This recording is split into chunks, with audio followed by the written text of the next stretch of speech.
What's up, guys? Welcome back to Red&Gold. Today, I'm joined by my co-host, Ben Meyerson. How you doing today, Ben? I'm doing great, honestly. Right now at the Senior Bowl, my guy Jermaine Johnson is the talk of Mobile, Alabama.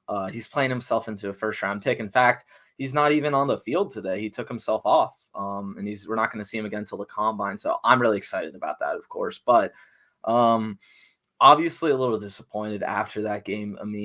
Although I will say I kind of felt like that. This is where this team was headed all season. Although, as a fan, as someone who follows the team, you want them to do well. At a certain point, you start thinking to yourself, man, how many times can they keep winning? Because it just doesn't, like Grant said for the Green Bay game, it seemed like God reached down and blocked that punt. It really felt like there's some divine intervention, what was happening with San Francisco in the postseason. So it was a fun run, but at the end of the day, we get to talk about the future now. We get to talk about the guy we've been waiting all season to see, and now we're finally at least going to see him get a full offseason, Trey Lance. So I'm really excited right now. And obviously, very, very strange week in the NFL, a lot going on. But man, what an end to the season, and what a season for this team. When I know, we were doing this every week pretty much during the season. Thinking back to when that team was 3-5 after that Arizona loss, when, after the Titans game, that was such a terrible loss. I know people are going to rag on Jimmy, and of course he deserves it, the blame and all that stuff. But I'm just very impressed with what Kyle Shanahan's been able to produce from this team. I'm really impressed with not only the resiliency of this team in the second half of the season, but really all the players who have a bright future on this team. I'm not quite as bullish, I would say, on this team as everyone else. I'm not going out there saying they're going to win the Super Bowl next year with Trey Lance. But I think this team has an incredibly bright future with players in place at every single position group who you have a lot of confidence in for at least the next 3 years. So this is going to be a fun football team to follow. I know a lot of people are disappointed with the end of the season, but to me, this feels like only the beginning for this version of the 49ers. Yeah, it was obviously a tough loss for us, against the Rams. Like, if it was the Buccaneers and we lost, it'd been a different story, losing to Brady, but losing to Stafford and the Rams, who beat 6 times in a row. It's tough, obviously, and just the way that game went down, especially in that fourth quarter, it's definitely tough. But I'm proud of this team. From being Absolutely. 3-5 in the beginning of the season, to people betting against us and saying that we weren't gonna beat the Cowboys, we weren't gonna beat the Packers, and then beating both of those everyone teams. wanted Kyle Shanahan fired. They wanted John Lynch fired. They wanted Jimmy Garoppolo out of the picture, which, hey, I'm not even going to say I changed my mind on that. But it's just interesting to see how extreme everything was about end of November or beginning of November, end of October to now, where there's so much optimism around this team. People are talking about Trey Lance and the future of the 49ers, and they really haven't even seen him play, It's just it's funny how narratives change over the course of a few months. Yep. Well, without further ado, let's jump right into it. Starting off with the NFC Championship game. I know it was a sad game, especially in the end there. But let's recap the game. What was your whole thoughts throughout the game? What was your whole thoughts about the game? I think the first thing that really jumped out to me in reviewing everything, watching it back a few times, is the Rams just absolutely dominating the line of scrimmage. I think, to me, well, the difference in those 6 games that you talked about, those 6 that the 49ers had won in a row, is not just how dominant they were, but how physical and how imposing they were. And the fact is that when you do that to a team in the way, in the fashion that the 49ers did, you wear them down over a course of a game, over a course of a series, right? I think what they were doing to the Rams those first 6 games is it's what the Rams did to the 49ers this time around. And I think you can certainly put blame on Jimmy for this game, and I think he deserves all the blame he's getting. But at the end of the day, too, people are gonna, and I've been one to say, "Oh, Mike McGlinchey, Tom Compton, what's the difference?" Well, hell, I'll tell you the difference on that LA game and that Green Bay game was a huge difference because Tom Compton was awful. I mean, just awful in those games. Um, so looking back on the Rams game, I think, some things got exposed about this team that you would like to see them improve going forward. Um, but on the defensive side of the ball, I thought they played very well. I thought they played an admirable winning type game. I know people are going to get on Jaquiski Tart, and we'll certainly talk about that play. I'm just going to tell those people I don't care. I don't care what you're going to say about Jaquiski Tart because there's a lot more that went into that game than just that play. And in fact, I'm of the personal opinion that even if he makes that play, the 49ers aren't necessarily going to win the game. I just think from what we saw from this game is that the offense, when the running game was struggling so much, they just weren't able to build long, sustainable, moving the chains type drives that you really hope to see if your team isn't scoring. I think the thing that gave people a lot of optimism about the first half of this 49ers game is that they didn't allow scores to drives on the Rams that the Rams quite frankly should have gotten scores. And I see what Swan Song is saying about the defense's crime, being not converting on so many third downs. Yeah, I totally agree with you. I think if you look at the numbers, actually, I believe the Rams in that game converted 63% of their third and fourth downs for first downs. Versus you look at Green Bay, that percentage was 42%. Against Dallas, that percentage was 35%. So it's a significant difference from what we saw in those first 2 matches, right? The Rams were just able to convert on third down at a rate that was not, I mean, obviously it was sustainable for them, but sometimes you just get beat by a better team. I mean, and ultimately, I think that's what happened with this game. I think a lot of 49ers fans had a lot of confidence because they had dominated so much and the scheme was so dominant. But when you see the adjustments the Rams made, just the little schematic adjustments that gave their players a chance to win this game, they showed that they have the better players. And I think that's what happened in this game is the players won the game for them. And look, as a 49ers fan, that might be hard to swallow, but, sometimes your team just isn't as good as the other team. And I think for the 49ers, not that, look, if they had gone to the Super Bowl and made a lot of noise or made more noise, people might have a lot more confidence about this roster going forward, right? They might talk about, bringing back certain players that you wouldn't otherwise bring back. I think this team needs a fresh start, a fresh retool in a sense where, like I said, they do have pieces in place, right? They have very good players in place that you already like. But there are many positions that I look at, like the right side of the offensive line, for example, the center position, which Alex Mack played admirable. But how long is Alex Mack going to be an NFL player? I mean, he talked about in his press conference to end the season, he might not come back next year, and it's a year-by-year thing for him to where he could just retire at any point. So they got to get younger on this offensive line. I mean, they got to get younger at safety. I mean, I know people like Talanoa Hufanga. I'm sorry, I do not. I think he's a special teams player, and I think anything other than that is gravy because he is terrible in coverage. I mean, he just is. And like I heard Eric Crocker talking about this. The difference between a player getting burned in coverage and a player making a great play is just, it can sometimes be that one hesitation step, right? That one decision that you make. And oftentimes with a guy like Hufanga, those decisions, he's just half a second too late and he's just not fast enough. He's just not built to be a coverage safety in this league, in my opinion. So look, I think there's some players like Jaquiski Tartt they should probably bring back, maybe Raheem Mostert.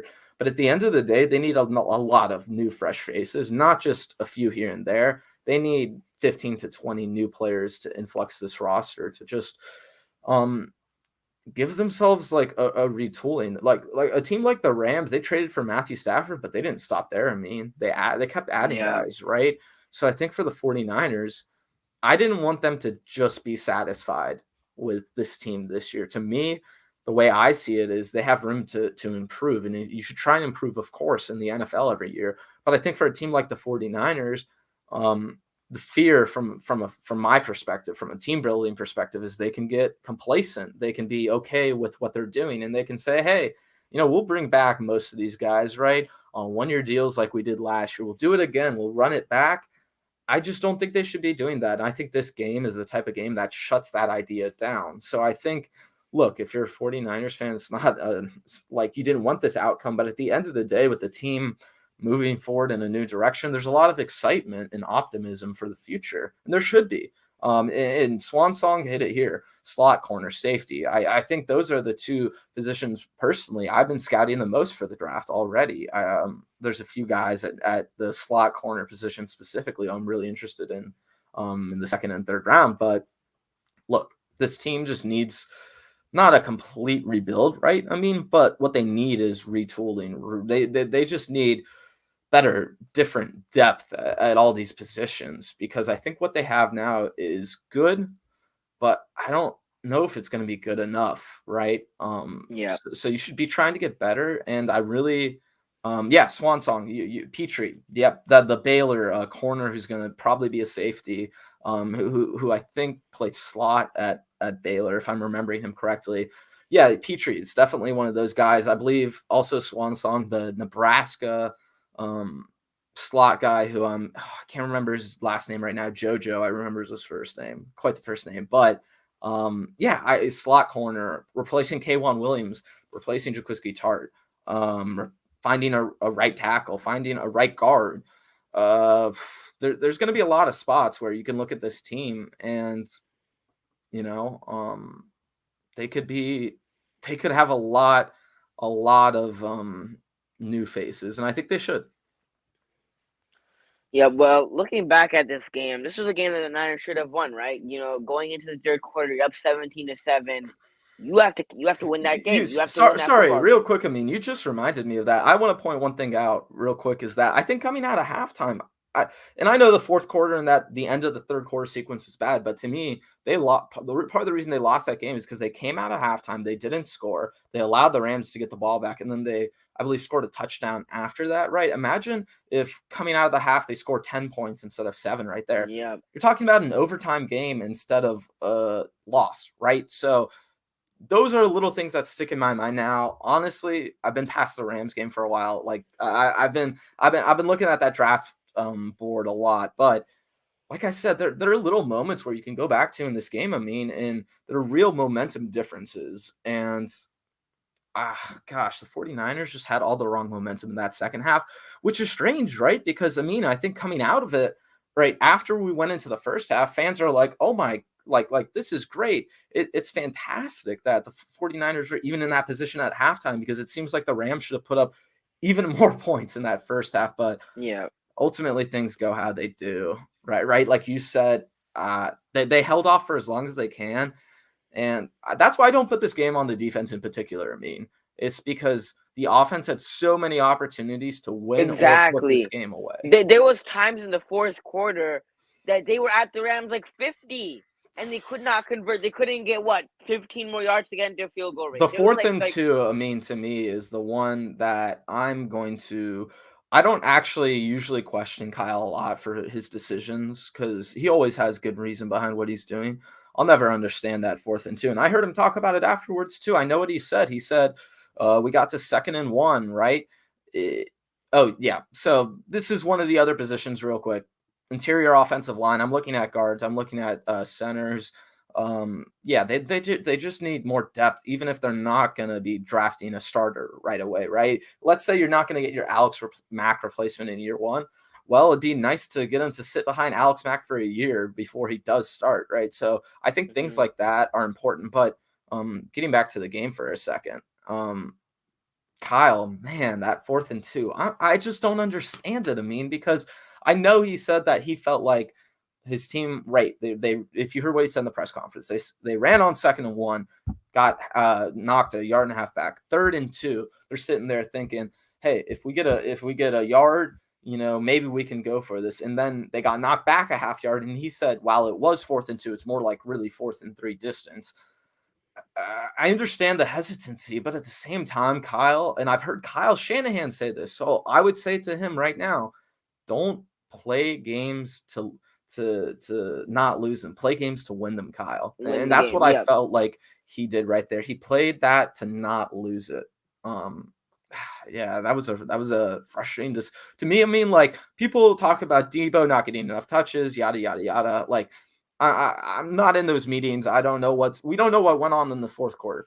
That 4th and 2, to me, even after hearing why he did what he did, I vehemently disagree with it, because I think you have to be aggressive in a game like this. Yep. Last game it's of the NFC season. Championship game. It's the NFC Championship game. You got to be aggressive, not just take a delay of game penalty and then punt the ball back to the Rams like that.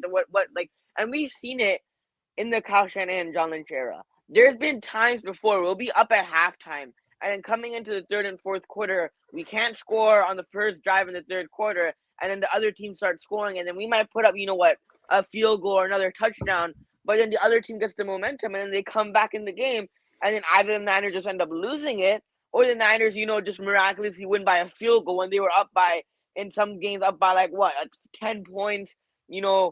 We've seen that happen in the Kyle Shanahan and John Lynch era. This was the last game of the season, NFC Championship game.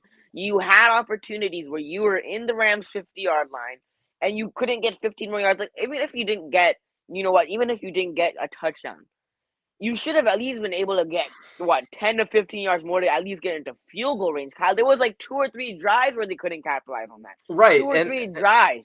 And then you look at what happened off of that. Right? I think the one thing Kyle Shanahan would say that was positive about them deciding to punt the ball there was, hey, they punted it back, and I believe it was that punt, right, that they got the ball on the 1 or 2 or 3 yard line.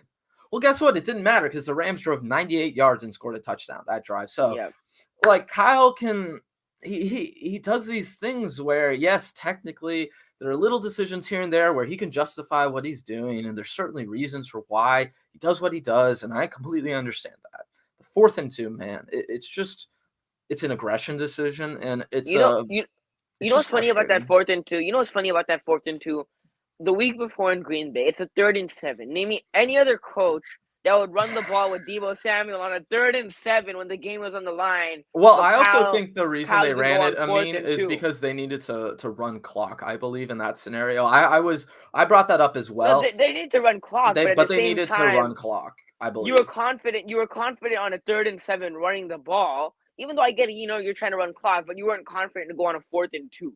When it's the last game of the season, when the game is, kind of on the line, you have to convert that 4th and 2. You could end up, probably tying the game, and you decide not to. But I think with that scenario in Green Bay specifically, essentially with the way the time was playing out, it either would have been an overtime game, right? You would have either sent the game to overtime or won with a field goal. So that's the way I see that scenario in particular. I don't see that as much as a passing decision versus a run decision. I see that as a game management decision. I think he made the right decision in that instance. What up, Bay Area baller?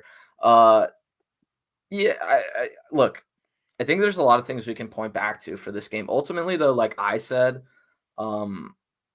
like you said, I think they're just the better team, and the 49ers lost to the better team on Sunday. And we were confident going into that game. There was a lot of fans, we beat them 6 times, but at the same time, when you look at it with the Rams, this game, obviously both teams want to go to the Super Bowl. At the same time, the Rams were extra motivated because they're we lost to this team 6 freaking times in a row. We lost to this team 3 years in a row, 2019, 2020, and 2021.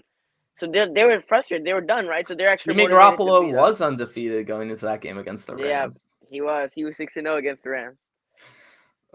Oh, and I see Ekim in the comments. Vinny and I are going to be trying to do a call-in show. We were going to try and do it tomorrow. I don't think that's going to happen, but we'll probably try and do it sometime next week, maybe during our normal time. So we'll we'll get back to you guys. Just make sure you follow me on Twitter, and I'll make sure I post something about that so everyone can hear about it. Celts Chronicles, I see, is in here. What's up, man? I'm a big Hey, fan. Hey, Kels. man, he was on that Trey Lance train first. He Yep. was all over it. So shout out to Celts Chronicles. He's a good guy. I always see him Yep. on. I saw him on Grant's channel the other week or the other day. So shout out to him. But yeah, I remember he does his post game shows. Which I remember tuning into some of his post game shows after the Packers game and Rams game. So shout out to Kels Chronicles. If you haven't checked out his channel already, go do check him so. out Subscribe to his channel if you haven't already, man. Well, right there. and this is a controversial topic. It's been all over Niners Twitter. Did Jaquaski Tartt's dropped interception cost the Niners the game? Absolutely not. I mean, first of all, if the 49ers do get the ball back in that scenario, who's to say they're going to score? Because with the way their offense was operating in the second half, I certainly don't think they were going to score on that drive. So to me, I've seen people have this conversation. I mean, and like I've seen other players talk about it themselves, and they're not just saying it to say it. There's no way that made the difference in the game. It would have made a difference in the game, but it would have not.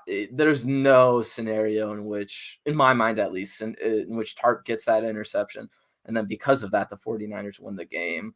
I mean, like I just don't think it was going to happen that way. And then I think, look, football is just not a one-play sport, and if you want to make it a one-play sport, there's like 8 plays I can point to during that game where, for example, the George Kittle touchdown that Jimmy Garoppolo could have thrown, where Aaron Donald is getting triple teamed by the left side of the 49ers offensive line, and he pressures them into throwing Jimmy Garoppolo. Well, I mean, look, Jimmy Garoppolo should have hit that throw, but like, I'm sorry, I can just point to so many plays. If you really want to make it like that, I just don't believe in that style.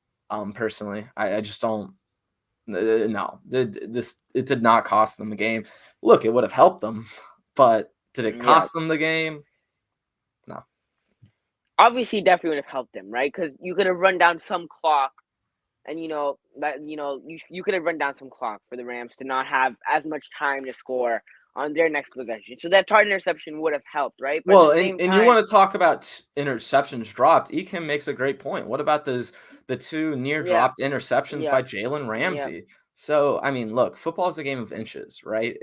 If on that second in that 4th and 2 eventual sequence, if the 49ers get a first down on 2nd and 1 and Weddle doesn't blow up the wide receiver who doesn't have the angle to make the tackle, like, we're just talking about a completely different story here. So you can just go through this game and do that. You can cherry pick drives. There are moments you can cherry pick. Obviously, the Tartt thing is going to be on 49ers fans' minds forever because it was so obvious. And it's such a big moment, and it was at the end of the game and all that. yeah. But if the 49ers had won that game, right, would everyone be saying, "Oh, Jalen Ramsey cost the Rams a chance to the Super Bowl"? I don't know. No, but obviously we know, like, the interception, like I said, it would have helped us, right? Yeah, But at the absolutely. same time, there's so many things you could look at in this game where the Niners had opportunities to score or to get Or into field goal range and you other want to talk situations. about a big play that was really screwed up by the 49ers was Jimmy Ward. When oh gosh, I can't remember which wide. It's the really random wide receiver on the Rams, number 18, whose name Skronik. I think something not like that. Skronik I'm or gonna let whatever you his say name is. his name. When he just gets past Jimmy Ward, Yeah, and it's right there, and Jimmy Ward just misses the ball. Like, man, there's all kinds of plays like that where you can point to it. It's just this one was very obvious. Obviously, it's going to be tough for Tart, like personally, emotionally, mentally. That's a tough thing to do, but like he knows, everyone on that team knows it doesn't come down to one play. And you know it what? doesn't. Ekim made a great moment. Jimmy Ward, 15-yard penalty on OBJ. Man, what are you doing? You know better. Like, you just know better, man. And you're supposed longest tenured player on the team. I love Yeah, Jimmy Ward, man, but you know better. You should know better. yep. Yeah, but there's a lot of things that you could look at. Tart interception would have helped for sure, For but there's sure. a lot of other things that you could have looked at in this game where it was like, all right, the Niners had opportunities to go up to capitalize, and they just straight up couldn't. And that's why, the Rams did end up winning this game because the Rams, they had opportunities to come back and they had opportunities and they capitalized on those opportunities. Right. Where the Niners, they had opportunities to go up, by like 2 scores and they just couldn't Yeah. capitalize. Well, and you talk about capitalizing on opportunities, right? Talk about, I mean, the Rams, every third down that they needed to get, they were getting, right? I talked about their conversion rate The third and 13. There was like one third and 13. Oh my God. How do you let that happen on a third and freaking 13? yeah, it's just, yeah, it's tough, man. There's so many plays, like I said, if you really want to make it about that. But I'm looking at this. Let me pull up the stats for the third down stats just so I make sure I'm right. I mean, but this game does hurt, right? Because it kind of reminds you of that 2019 where you're up by 10.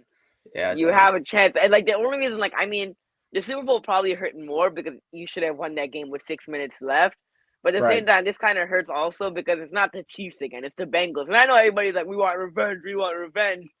But at the same time, how confident are we that if we did make it to the Super Bowl, that we could beat Kansas City and Patrick Mahomes? Like playing the Bengals, we beat in the Bengals this year. Now there was a lot of special teams miscues, for the Bengals on their special teams, but I definitely wanted to see the Bengals if the Niners did make the Super Bowl, Oh and yeah, they probably would have had like a really good chance at beating the Bengals if they for did sure. make the Super Bowl compared to if they played the Chiefs. The Chiefs would most likely be the Yeah, favorites if they played, the Chiefs in the Super Bowl. So this is kind of one of those things where they had a chance. They were up by 17.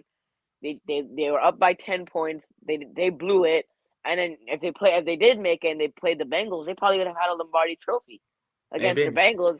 Especially with the way that the Bengals offensive line definitely did play well against Kansas City, but the Niners defensive line has looked good all playoffs. Guys like Armstead have been stepping up. Guys like DJ Jones have been stepping up. So there's been guys stepping up on that defensive line. So For if we could sure. have gone after Joe Burrow in that Super, if we did make it to Super Bowl, if we could have gone after Joe Burrow, I think we would have had. I think we would have had a good chance, and we would have been favorites to win the Super Bowl. Well, and just looking at the stats again, 63% conversion, third and fourth down rate for the Rams in that game. I mean, I just don't know what you can do against that. Like it's just Yeah, ridiculous, you know. Sometimes like that, like you just got to be better in coverage. yeah, That was I felt like this was my biggest worry kind of going into that game was the slot situation in specific with a guy like K'Wan Williams who's really been struggling with those deep vertical routes against a guy who's quite frankly a better athlete than him, Cooper Kupp, right? Just Cooper Kupp was just beating him and he's more athletic and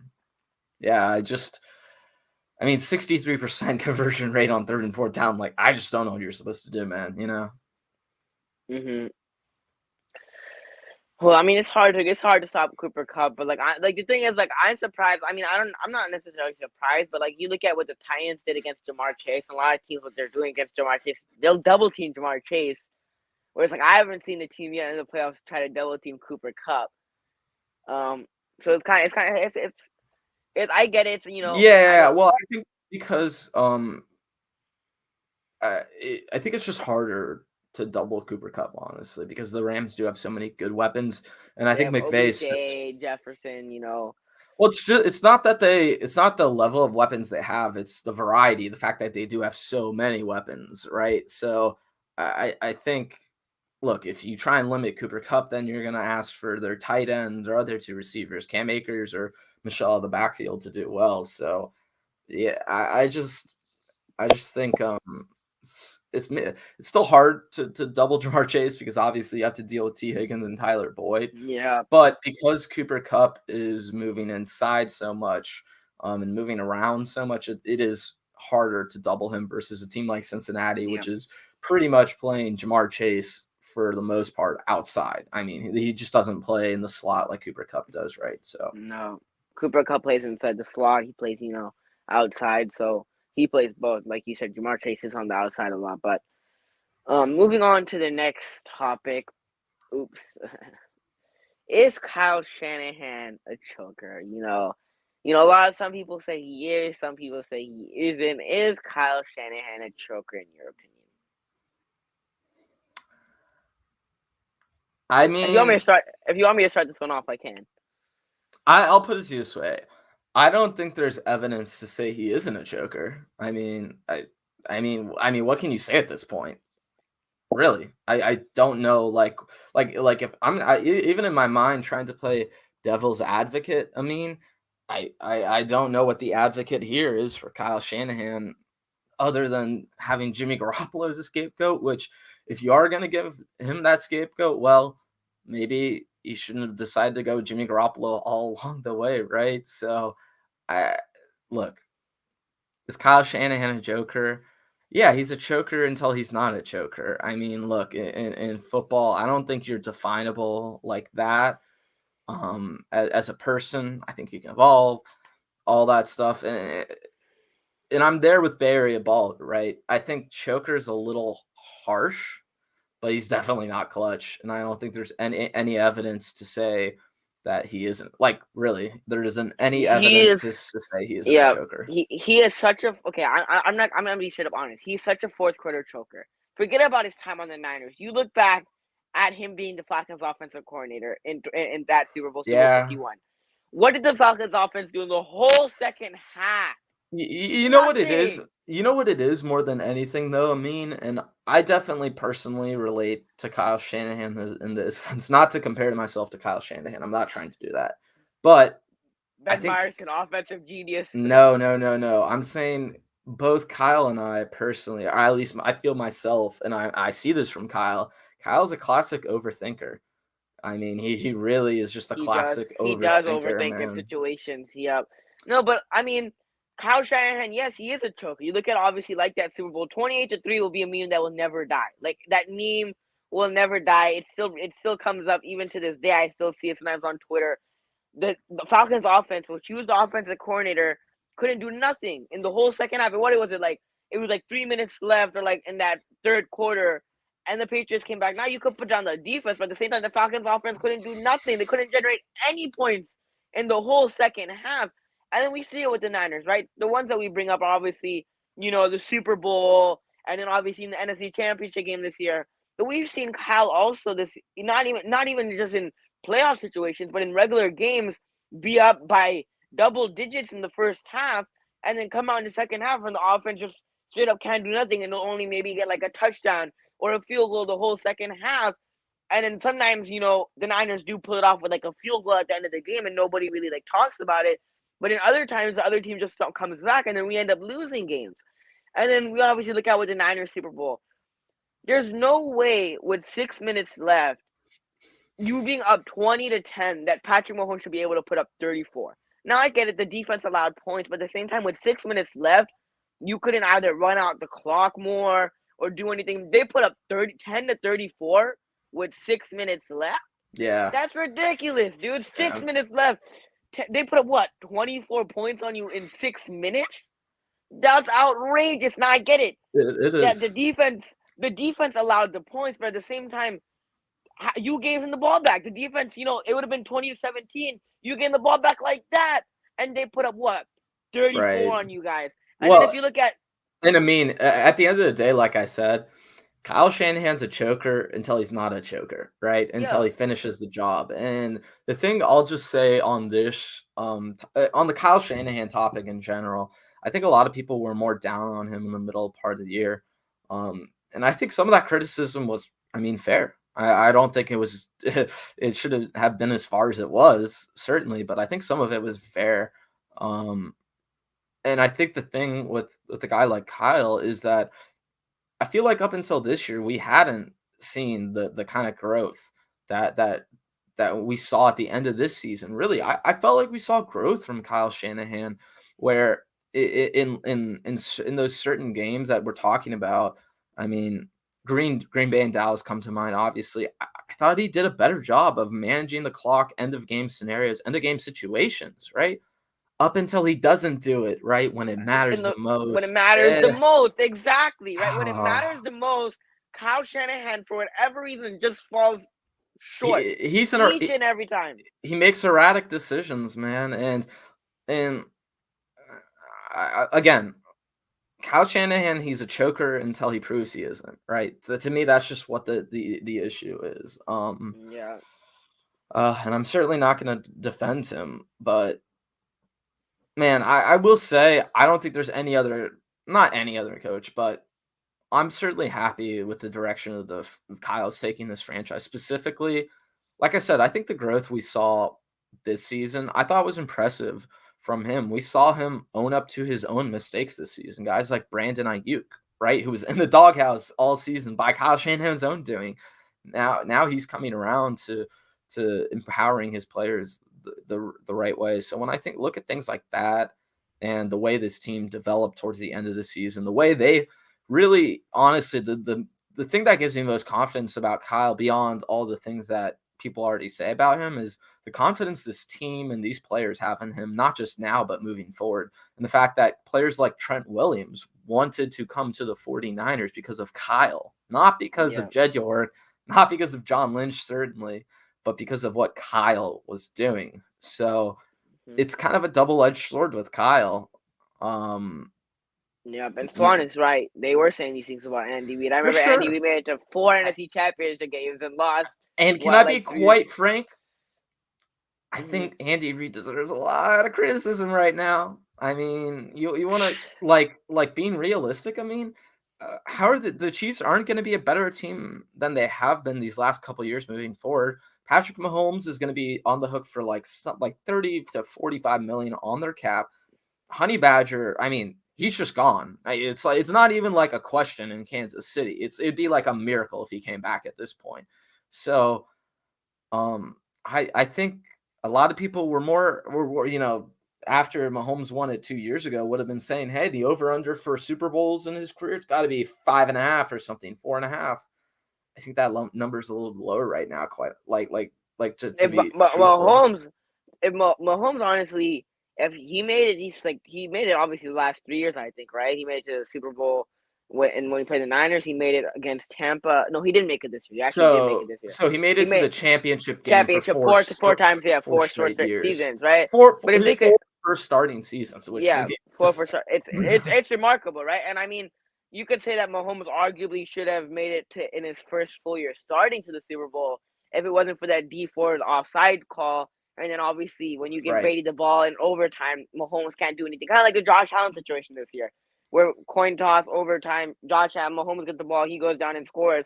Josh Allen can't do nothing about it, right? So it's kind of like one of those situations. But Mahomes, honestly, if that team could just capitalize on those 4 Super Bowls, Mahomes probably, I would confidently say that Mahomes probably could have had more than Brady if he could just capitalize on all 4, which he just couldn't, right? But what Mahomes and that team has been able to do, if I'm a Chiefs fan, obviously it hurts losing to the AFC Championship game. It hurts losing in the Super Bowl. But I would still be happy in the sense where my team has had success. And they've had success consistently for the last, 4 or 5 seasons. So they've been consistent. Where with the Niners, I think that's fair. I mean, but on the other, if I'm going to play devil's advocate, which I love doing, if they had not won that Super Bowl versus the 49ers, right? The 49ers finished that game. How are people talking about Andy Reid, Patrick Mahomes, the Kansas City Chiefs as an organization? I think the conversation's a lot different. I mean, who knows? But obviously, I'm just saying. Obviously, they go that way. Obviously, they go that way. As much as I wish the Niners, won in the 100th season of the NFL, 054. Obviously, it just didn't go down that way, Ben, did it? Right? It just didn't go down that way. It just didn't. So we still, even in the offseason, the whole talk, as much as we're talking about Russ and teams, all the NFL analysts are talking about Russ and Rodgers and things like that. We know when in August, people are going to be talking about, are the Chiefs going to go back to, are the Chiefs going to bounce back, and are the Chiefs going to do this, and are the Chiefs going to do that? So people are still going to talk about the Chiefs. They will, but I'm telling you, moving forward, I mean, I don't have that same confidence in the Chiefs personally. I just don't think their team's going to be as good, even no matter how much better Patrick Mahomes gets, which, I mean, if he gets better, right, but I just think that team around him is going to be great. And that's exactly why 49ers are set up for success, right? They got a young, cheap quarterback. Trey Lance can become what, like just let's say like 40% of Patrick Mahomes, I'll be satisfied. I'll take it. All right. I mean, if he's a top 20 starting quarterback on this rookie contract, there shouldn't be no reason they don't win the Super Bowl. Yep, there should be no reason. Well, moving on to Jimmy Garoppolo, the guy that he as much as it's kind of like the thing where Jimmy Garoppolo had his farewell sort of press conference, and he was like, "I appreciate it," I had a good time in San Fran. Last press conference, like I know we've been very critical of Jimmy Garoppolo in his time in San Francisco, but I will say Jimmy Garoppolo from 2017, obviously, what he did for us in 2017, and what he obviously, the team obviously, we made it to two Nfc Championship games with Jimmy Garoppolo. We made it to one Super Bowl. I thank Jimmy Garoppolo for that. As much as we were critical, at Jimmy Garoppolo at times in this season, through pretty much every season that he was the starter. I still appreciate Jimmy Garoppolo's time in San Francisco and what he did in that 2017 season, especially because the Niners, our starting quarterback that season was Brian Hoyer, and our backup was like Matt Barkley. Like it was not looking good. Can I just say one thing though? I love Ekim's comment he just made. Yeah, I'm not that sympathetic to the $125 million man. Can I be well, just being honest? Like look, I know a lot of people are very not like positive, but they're we should be thankful for Jimmy, yada yada yada.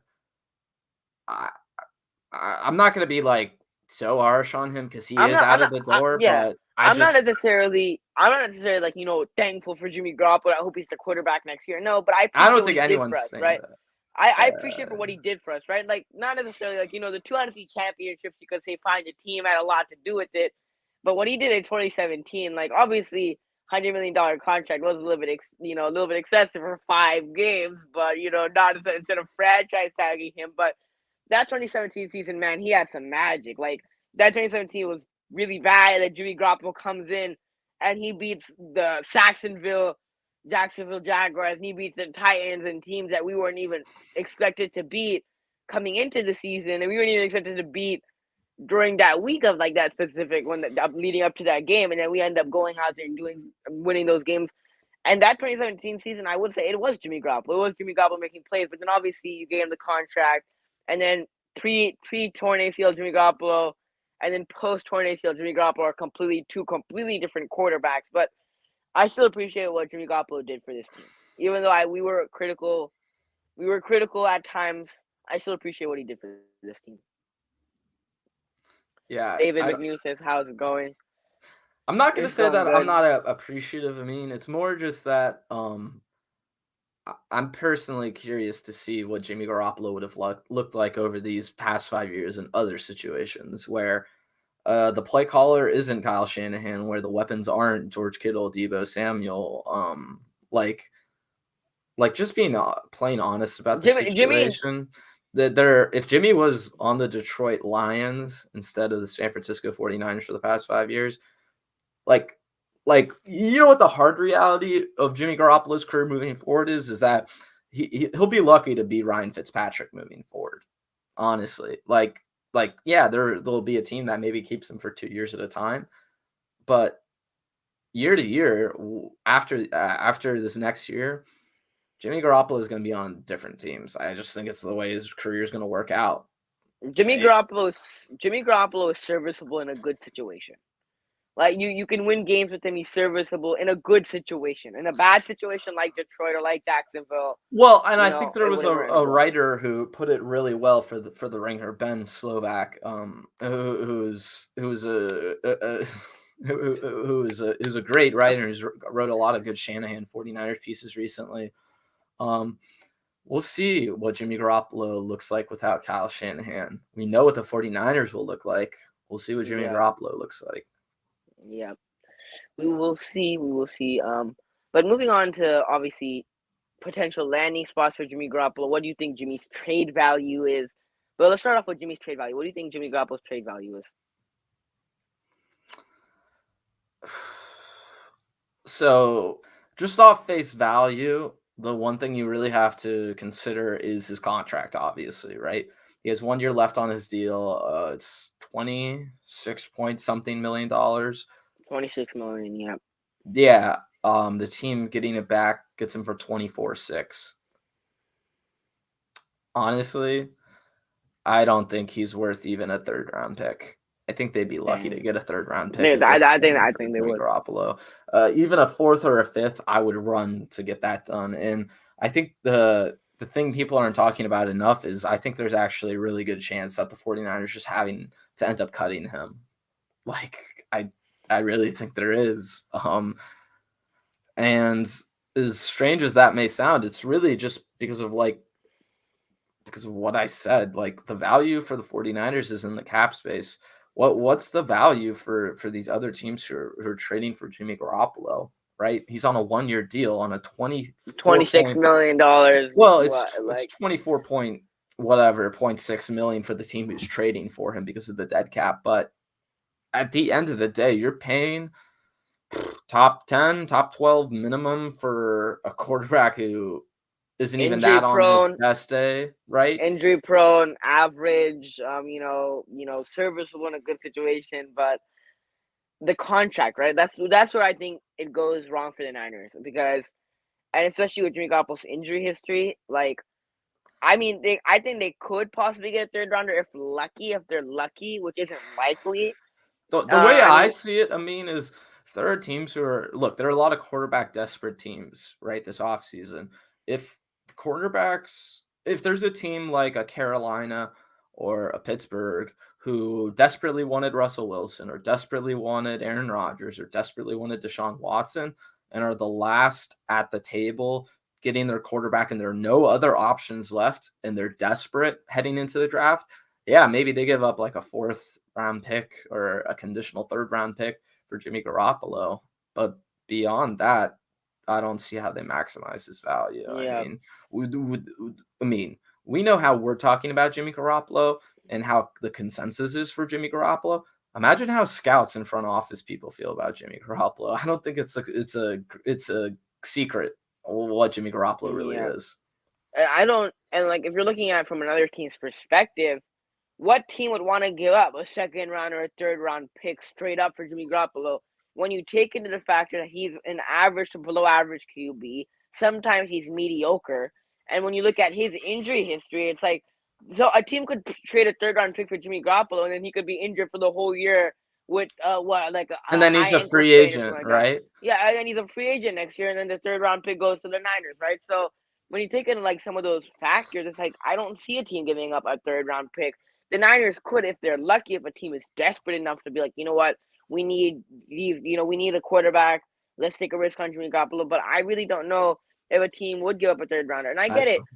I understand the Sam Darnold and the Carson Wentz trades, and I understand those. But you look at Carson Wentz, first round draft pick. You look at Sam Darnold. He played for the Jets, and then the Panthers like, I think we can work with Sam Darnold. I think he could be our quarterback, and they took a risk on Sam Darnold. But like Jimmy Garoppolo, he's an 8-year veteran. He's old now. He's like 30-something years Yeah, old. He has a bunch of what risk are you taking besides risking your own draft pick? yeah. Like, I mean, it's Yeah. just And like with Sam Darnold, it's like this differences between like the Sam Darnolds and the Carson Wentz is that like Carson Wentz, we know what happened. Frank Reich, obviously, Indiana was the Eagles' offensive coordinator in 2017, and now he's obviously the current coach of the that's a good Colts. point. I So mean, so he who's out wanted, there for Jimmy? Who's trying to yeah, recruit Jimmy? I yeah. mean, Who's out there saying who's anybody? Unless like Mike McDaniel goes to the Dolphins and he might potentially be like, I don't like Tua and I want Jimmy Garoppolo. But then even then, he's not gonna give up a third round pick for Jimmy Garoppolo. He sees Jimmy he Garoppolo also play. won't have that power, right? I Yeah,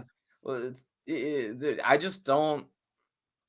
All I'm saying is, look, I wouldn't be surprised if they get a draft pick for him. I also wouldn't be surprised at all if they just straight up cut him. Itchy 95 says they'll get a third. They'll get at least a third because there's no decent quarterback in the draft. Someone will get him and extend him. I mean, That's I their mistake understand. to make then. Yeah, that's I their mean, mistake. But at the same time, who knows what will happen with the Rodgers situation? And we're forgetting one guy, Kirk Cousins, who's a free agent this year. Kirk Cousins is a free agent this year. I'm pretty sure no, he's not. he is. He's not a free agent. I think he has 1 year left on his deal, is what it is. There's no way he has 1 year. He signed in like what 2018, Yeah, they 2019. extended him 2 years ago. Oh, okay. Then never mind. So he signed through the 22 season. Yeah. All right, then he still has one more year in thing. But we'll see what happens with that whole Green Bay Aaron Rodgers situation. Who knows if Russell Wilson wants out, this year and he doesn't want to stay in Seattle. And then Teddy Bridgewater obviously is a free agent, but there's there are guys, that don't some teams, some quarterbacks that aren't happy in this current situation. There are some free agents out there. So we'll see what happens with the whole quarterback market. And who knows what happened with that Deshaun Watson? Like, will he get his allegations cleared up? Who knows what happened with that whole situation with Deshaun Watson? But I mean, the it'll be civil lawsuits are literally going on right like this last week. So like, who knows what's going to happen with all these situations? And look, at the end of the day, I think it only takes one team to make this situation happen with Jimmy Garoppolo. It's the 49ers. That's what you're banking on. yeah. Potential landing spot. Where's the potential landing spot you see him going? I mean, we probably know the obvious ones. Like, some people say Pittsburgh because, Pittsburgh's and the even first that comes to mind. Pittsburgh the first, right? And not even like we were saying that, during nearing the end of the season, but even Najee Harris like, I don't mind Aaron Rodgers, this person, and he also said Jimmy Garoppolo. We're like, oh, Jimmy Garoppolo, you don't mind Jimmy Garoppolo, Najee, all right, But we'll see what we'll see what the Steelers do at their quarterback position now, because obviously Big Ben did retire. So we'll see what happens with that whole situation. But Pittsburgh's obviously a spot. I don't mind them going to Pittsburgh. And then there's also, other teams like, who knows what. Obviously, Washington's one team that we don't talk about that much. But do they want Taylor Heineke to be their guy? Well, and also with Washington, I mean, they're the Commanders. the Commanders. Their GM Martin Mayhew, was a former 49ers guy, actually. Yep. Right, who got hired last hiring cycle. And he's just essentially Ron Rivera's right-hand man. But hey, maybe there's some interest because of that. You just never know. You got to look for these little connections and things. But I think Pittsburgh, Washington are certainly teams worth thinking of. I saw some people bring up the Giants as an example. No. Absolutely no. No. Houston they already Texans. Have Daniel Jones. Why would they want Jimmy Garoppolo? Why would they want an older, kind of quarterback who's similar to Daniel Jones? Well, it's not even that for me. I mean, I think Jimmy Garoppolo is he's just better than Daniel Jones. I don't think there's any question about that, honestly. The difference is that where the Giants are going, they're trying to prove that they can still do it with Daniel Jones. Yeah, they're trying. They did. I remember the GM came out the other day. He was like, "Oh, we didn't put the right pieces around." The owner said that, right? What's his name? Mora something. The Mara family. Yeah. He's like, we didn't put the right pieces with Daniel Jones. How do you expect him to succeed? So I think they're still trying to move forward. Right. And then there's another team that a lot of people bring up is the Broncos. And I don't know. The Broncos could be a possibility, but just John Elway doesn't necessarily want Jimmy Garoppolo as his team starting quarterback, especially because they have a new GM in place, George I forget his name actually, the new GM of the Broncos from this past year. I'm close, but I don't want to be wrong. But they have like I think George Payton, George Payton. Yeah, or Patton. Yeah. With him and Nathaniel Hackett. I mean, look, it all just comes down to fit. Nathaniel Hackett's a LaFleur guy, obviously, coming from that tree. So maybe there might be some interest. And yeah, I guess he's better than Bridgewater, but I see that more as a situation as if they hate every quarterback in the draft and they completely strike out in the trade market, then maybe, right? Maybe. Even then, even then, you can bring back Teddy. Even then, you can bring back Teddy Bridgewater for 20% of the cost. So, yeah, you could bring back Teddy B. People bring up the Texans sometimes. I mean, why would they do that? I don't even. The Texans are a dysfunctional organization. The Texans, their head coaching candidates last year was David Culley. I didn't even know who David Culley was until I found I was who's this? Right? And then even now, I think their front runner is Josh McCown, journeyman backup quarterback. That's who their that's who their front runner is. I know Brian Flores is one of the leading candidates. I don't think now with his lawsuits. I don't think. Well, I don't think so either. But I think the Texans actually said since the lawsuit that he is one of their leading candidates in terms of they're gonna give him another interview and all that stuff. So we'll see how that all plays out. I think no matter what, you go team to team.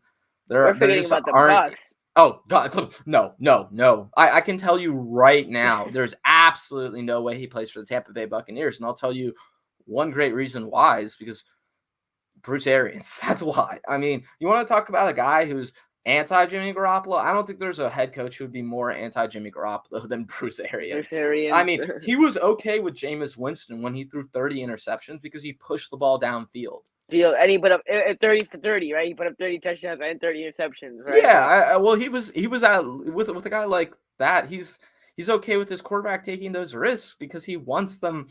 No risk it, no biscuit. He's not even willing to risk it, right? So Yeah. I think teams like the Buccaneers, the Broncos, the Texans, there's a lot of teams we can go through where I can understand, people saying, oh, they need a quarterback. It just doesn't make sense. I mean, the Saints, even like the Saints are in a situation where it's going to depend a lot on who their head coach is. Who the head coach is, yeah, because for sure. Sean Payton being gone, and then also the Saints are $76 million over. Yeah, I don't think that's as much of an issue, honestly, because the Saints every year are like 60 million over the cap, and they just figure it out and they move money around. I mean, the Saints are always in cap hell. That's what everyone says every offseason. I thought it last offseason. I thought they wouldn't bring back Marcus Williams. Didn't matter. They're whatever anyone says about the Saints. I'm not going to believe they're in actual cap hell until they're in actual cap hell, because everyone's been saying that for 8 years straight, and it still hasn't mattered. But if they don't get the right head coach in place who wants to work with Jimmy Garoppolo, why wouldn't you just go the cheap option? Like, at the end of the day, that's always the answer for me, is unless you have a head coach or a team that's set up in a situation where they're going to draft a quarterback in the draft, and hey, let's say you're the Pittsburgh Steelers. Let's say you want to draft Malik Willis with your first round pick, more of a developmental guy, a guy who's not going to be ready to play the quarterback position, at least in that first year. Well, then bringing in Jimmy Garoppolo might make a lot more sense, right? Because, hey, Jimmy Garoppolo is not going to necessarily win you the Super Bowl this year, but what he does do is he provides continuity for your team moving forward. He provides a quarterback for Malik Willis to lean on, and he gives your team a certain floor that you otherwise wouldn't have. So, there just aren't many situations. Well, I just my headphones off. So, oh wow, sorry about that. But yeah, I just think there are, you go situation by situation. First of all, I haven't seen him as a favorite for the Bucks anywhere. I know the Steelers are the odds leaders for Jimmy Garoppolo. Steelers are the favorite, at least from what I've seen. They're like, I mean, I'm checking it right now. I mean, I know the Steelers are 3-1 in the leaders in the clubhouse last I checked, but I mean, and people are photoshopping him in Steelers jerseys already. Like, that's how much. Like, I haven't seen once him being photoshopped, in a Tampa Bay Buccaneers jersey. At least me personally, I haven't. So I just don't like. I think Bruce Arians would rather retire and coach a different sport than have Jimmy Garoppolo. Like, there's absolutely no way. I'm putting zero possibility on the idea that Jimmy Garoppolo is going to be a Tampa Bay Buccaneer unless they have a different head coach. Like, just well. Last topic of the day. Unless you want to talk about free agents after, this will be the last topic of the day. We've been on for a while. Trust me, we got a lot more time this offseason to talk about free agents. Well, we'll talk about free agents. We'll talk about free agents in the next episode of Red and Gold. But will the 49ers re-sign Laken Tomlinson? This is a tough one because I think they certainly want to re-sign Laken Tomlinson. It's just going to be a matter of, can they re-sign Laken Tomlinson? I think he's probably going to be one of the top guards, if not the top guard on the market. In fact, let me check the guards or free agents right now, just so I'm sure. But I think with a guy like Laken Tomlinson, I think about a few teams in specific who are going to want to try and poach him. You talk about Mike McDaniel potentially going to the Dolphins. They certainly need a lot of offensive line help. So do the New York Jets. They have experience, or their coaching staff does, with Laken Tomlinson. So, okay, so there are some, Brandon Sheriff is obviously available. That's a big one. And he's probably going to be the top guard on the market. But after him, I mean, I think Laken Tomlinson might be the next top guard on the market. So I think it's a tough situation with Tomlinson, where the 49ers certainly want to retain him, but it depends when they trade. Yeah, I saw that comment. I'm just not sure about that. I haven't seen that anywhere else, so I just don't know if that's true. But the thing with a guy like Tomlinson is a team like the Jets or whatever could go and offer him on the market. Someone will definitely try to overpay for him, but the way I see it is I think the 49ers will go to a certain point with offering him, but even then they'll probably be willing to pay a little over what people expect. I just think it's going to be a situation of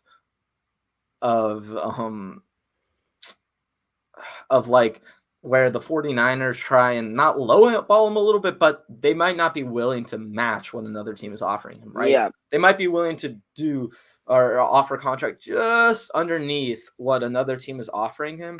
And to me, that's this team betting on the fact that they think Laken Tomlinson values being at the 49ers. I mean, in this organization with these players, all these guys that he loves more. So it's just a matter of how does Laken Tomlinson value things. He certainly does believe in what the 49ers are doing. He's certainly someone who seems like he wants to be a part of the organization for the long run. Yeah. But at the end of the day, if it's a difference between like millions of dollars, you can't blame a guy like Laken Tomlinson. Ultimately, though, I think most guys will go after the money, right? Like forget about right. There's guys that we've seen in every sport, basketball, baseball, like that'll go to teams that even though they're in a situation like they'll get contract offers, like even if it's a little bit less, like $5-10 million less, they'll go to a team that'll give them more money, even if it means sacrificing a possibility of a championship, going to a bad team if they're getting more money. We've seen that in the past. So let's say a team like the Jets or the Dolphins offer him money, then even let's say that the Niners are a better chance of him getting a Super Bowl ring and winning a Super Bowl, he could end up going to a team like the Jets or the Dolphins because they're giving him more money, even though he probably won't win a Super Bowl there. Compared to staying on the Niners, he still has a chance of winning the Super Bowl. But some guys do that. Like there's been times in baseball, basketball, and a lot of times, right? Like that guys will go to bad, like worser teams because they're getting paid more. So I will say though, I think for me, I mean, ultimately, I'll give you a prediction. I think they will re-sign Laken Tomlinson. I think they will because at the end of the day, I don't think the dollar difference is going to be so much that it does lure Tomlinson away. And in fact, I think they might be willing to match what some of these other teams would offer for Tomlinson because they have if they don't have Laken Tomlinson back next year, outside of Trent Williams, what does their offensive line look like? Yeah, you want to talk about issues for this team? If they don't bring back Laken Tomlinson, oh my, I just don't know what they're gonna do. I mean, they would have to. My thing is this: forget about will they re-sign it. Who are you gonna replace if you don't re-sign him? Who are you gonna replace him for? Like you're not gonna be able to get Brandon Scherf. Brandon Scherf is gonna get paid more than Laken Tomlinson's gonna get. So there's no chance in hell that you're gonna get him. So who are you gonna replace him with? And especially when you look at Trent Williams and his age, you already had him to a huge contract. When he plays, he's a dominant, but he's also getting older. You have Alex Mack, who's 36, who possibly could retire. Who knows what McGlinchey will look like next year if he can go next year? Who knows what he'll be? So like, if you don't re-sign Laken Tomlinson, who are you gonna replace him for? Like, who are you gonna who are you gonna bring in? I think Chardal, he made a great point. Laken Tomlinson hasn't missed a game since he's gotten here for the 49ers. Like this is a as consistent guys get for this team. He's really one of the only players who hasn't ever missed a game in the Shanahan era for the 49ers. So to me, he is priority number one, like by far, really. I think DJ Jones is high on that priority list as well. But Laken, for me, it's like I don't know who you're gonna replace him for, and that's my biggest concern. Well, right? And then it's the domino effect of where do all the other guys go, right? I mean, because they want to play Aaron Banks at right guard next year. Well, guess what? Aaron Banks, I'm saying this right now. No, but let's talk about this. Aaron Banks was drafted out of college. He was a left guard. So then they have to slide Aaron Banks over to that left guard spot. Let's just say, hypothetically, I mean, because they drafted him in the second round. If they don't start him, if they're going to have to freaking cut him. I will He's say going to be the next. He's going to be Joshua Garnett 2.0. Mark my I words. disagree with that. I February mean, 3rd, I, 2022. He is going to be the next Joshua Garnett. I'm saying it right now. There's just no way for us to know that sort of thing, to be honest. And I think I'm calling it right now. the thing with a guy like Aaron Banks is they would have preferred him to start at right guard. But I also know that the way they drafted him, Trey Sermon, their first 3 offensive picks, it seemed like they were planning for the year after. And specifically because a guy like Aaron Banks, he just doesn't fit the scheme of what they did well this year in particular, where when they go to Trey Lance and they move to RPOs, all the powers, all those different things that we're going to see with Trey Lance once it's integrated into the offense, that plays much more to Aaron Banks' skill set. So I certainly understand the direction that the franchise is thinking for a guy like Aaron Banks. But like what I'm saying is, let's just let's not talk about Aaron Banks. Let's talk about just Laken Tomlinson, right? If you get rid of Laken Tomlinson and you were expecting Banks to start at right guard next year, well, then you have to move Banks to left guard, or he has to stay at right guard.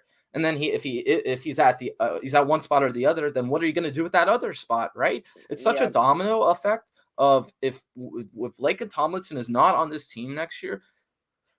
Well, I just don't know what their options are. They're going to have a bottom offensive line if they don't bring him back. Like, seriously. So and the thing is, like, you can't have that with Trey Lance, right? Trey Lance is mobile, right? And he can, he can escape the pocket, run out, what Jimmy Garoppolo can't do. But at the same time, when you have a guy like Trey Lance and you don't have a good offensive line, we've seen freaking Patrick Mahomes not have a good offensive line and struggle.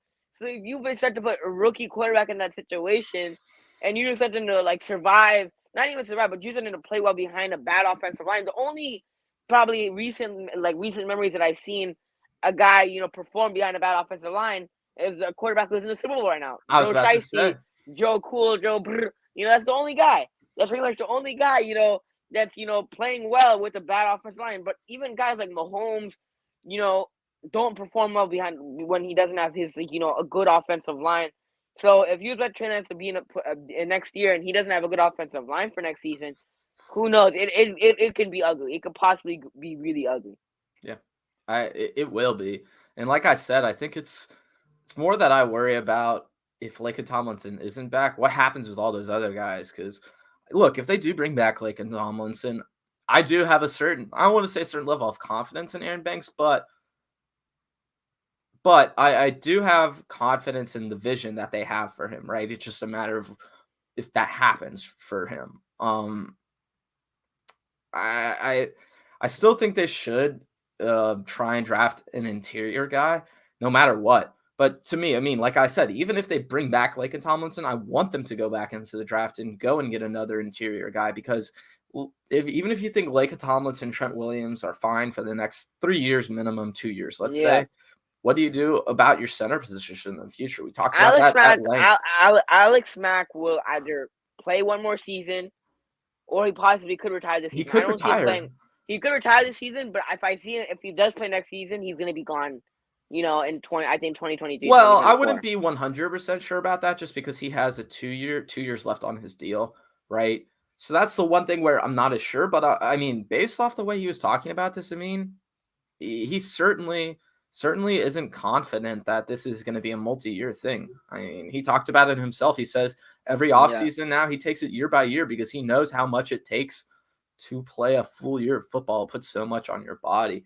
So, especially as an offensive lineman at his age, like, it's tough going up against, guys like Donald, going up against those types of guys. Retaining that weight over the course of the season, over your life, these offensive line guys, like you saw with Joe Staley, are just waiting to retire so that they can drop that weight, they can feel healthy, they can live their best life. I mean, really, it literally affects their life. Yeah. I mean, in such a significant way. So, yeah, the 49ers, they absolutely have to bring Laken Tomlinson back. And I'll say this, I mean, I know people want the 49ers to draft a corner. I'm actually against them drafting a corner with that first pick.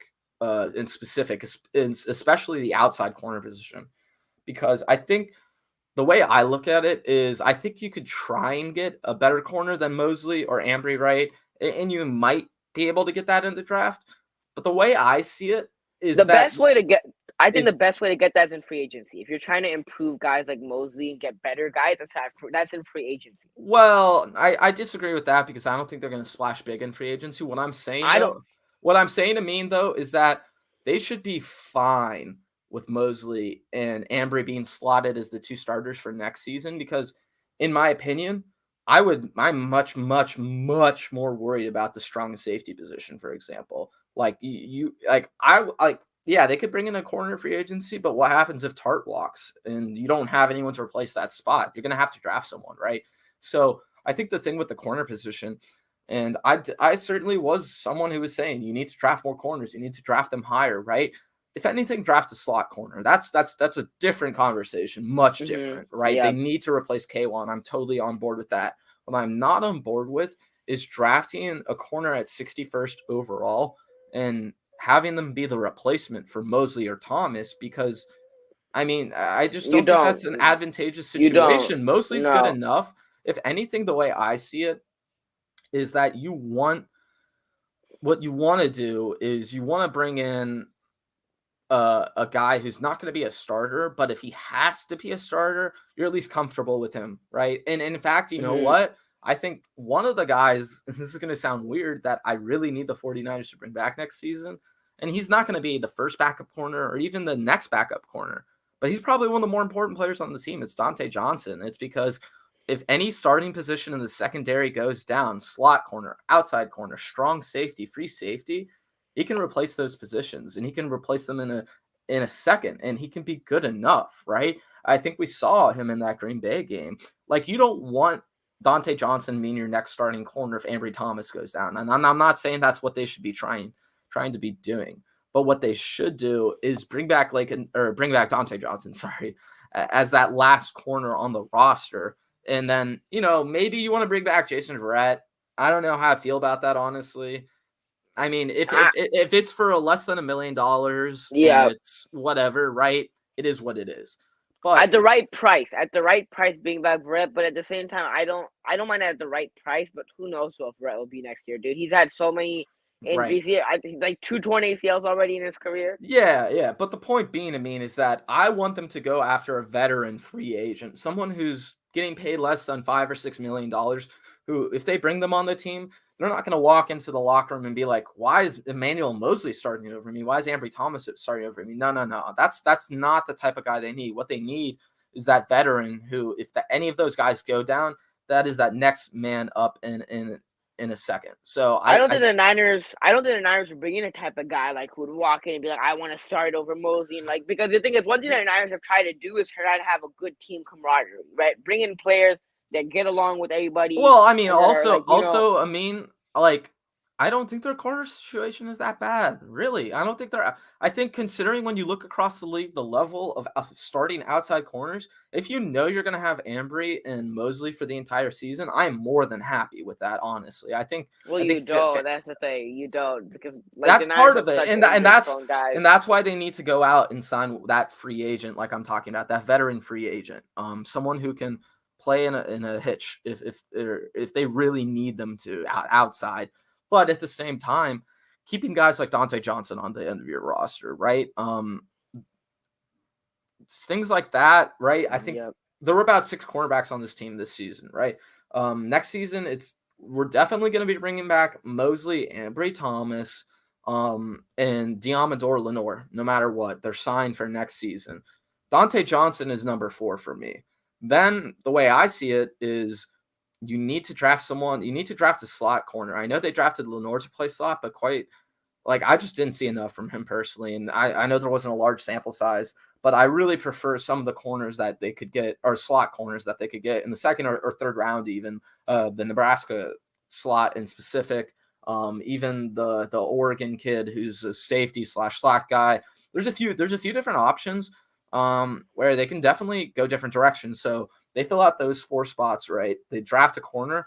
And then, like I said, you get that next guy in free agency. I mean, I think our corners are good enough, right? I think when you look across the rest of the roster, you would just rather have depth at other positions because, yeah, I mean, if their starting 2 corners went down, it's not great, but it's not like if they go and invest in that position heavily for their backups, it's going to work out that well anyways, right? So I'd much rather have that depth along the offensive line where they desperately need depth, I think, or along even the linebacker safety room. I personally, I think they should trade a guy like Dre Greenlaw, but I mean, that's a much different topic for another day. That's But why I get heated, you know. no, That's why I get some hate. Hopefully you don't get hate. Oh yeah, yeah. The haters are gonna come out for that the one. haters are gonna be like, what you say, trade Greenlaw? You don't know what you're talking about, bro. Yeah. That's an unpopular opinion, I will say. For a sure. lot of people don't like that opinion. I know. I don't get it, but look, I think they're fine at the corner position. Like I said, I think moving forward, they're okay for right now. If anything, be very aggressive with replacing K'Wan Williams. So I think, look, there's just other positions I'd rather go after in the draft rather than an outside corner. In fact, I just wouldn't draft an outside corner in this draft. I don't, unless there's someone who's there and like you think they're way past their draft spot. You know, someone like that, maybe. Even then, I just don't see the value in it for this team. This draft, like if they want to improve the cornerback position, let's say they want to improve the cornerback position, you go find someone in free agency. You don't go sign like the draft. The thing about improving our corners in the draft is that you're betting basically on a guy that's better than Mosley, that's better than Ambry Thomas, right? Which like why waste a draft pick on that? Where I would like you said, like I would prefer to draft someone like draft offensive lineman because you need offensive linemen in this draft. You need depth at the offensive line position. Trent Williams is what 33 years old. Laken Tomlinson, you have to re-sign him. And then Alex Mack is what 36 years old. So I mean, put Trent Williams aside and Laken aside.